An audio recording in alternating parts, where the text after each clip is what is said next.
So I'm Jen Pierce. I am a professor in the Department of Geosciences at Boise State University, and I am a geomorphologist. So that means that I study the processes that shape the Earth. There's a growing field in geomorphology. We like to call ourselves pyrogeomorphologists. We study really specifically the effects of fire on landscape response. And this is interesting because then we are looking at not only how is fire affecting erosion rates now, and of course all of our studies are showing that fire can dramatically increase rates of erosion, but we're looking at how does fire actually shape the way our mountains look over short to long timescales.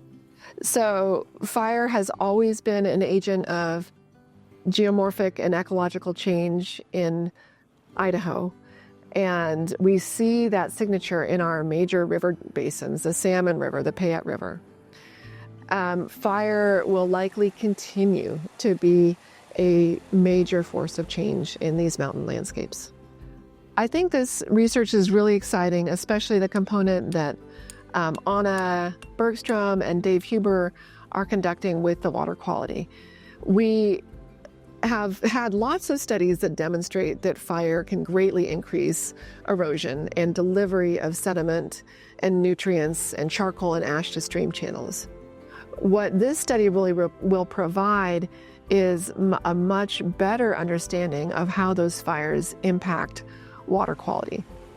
From that, we can better understand how fires might change, for example, flushes of nutrients into water systems, which in some areas could cause harmful algal blooms.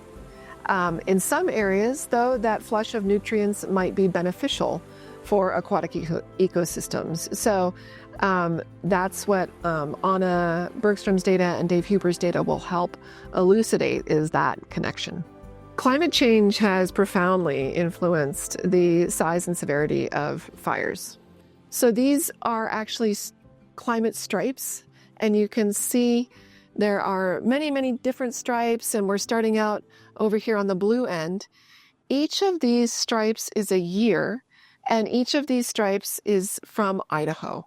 So this entire scarf looks at a record of climate change in the state of Idaho from the 1890s on the blue end over here, and then moving to 2021 on the red end.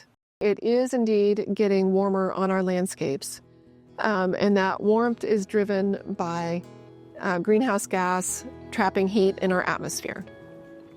When we have these warmer and drier ecosystems, those warmer and drier ecosystems fuel more frequent, larger, and more deadly fires.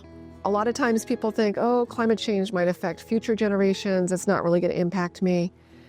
It's affecting us now, and we can see that through fires like the Wapiti Fire. Key takeaways that I would really love for communities, policymakers, the science community to take away are, one, that these high elevation fires are driven by climate change. So whether we like it or not, climate change is already impacting our landscapes, and we need to face that fact so we can prepare. Number two, what do we do to prepare? First, we really listen to our forestry community. We listen to our employees out fighting these fires and understand how these fires are impacting our communities.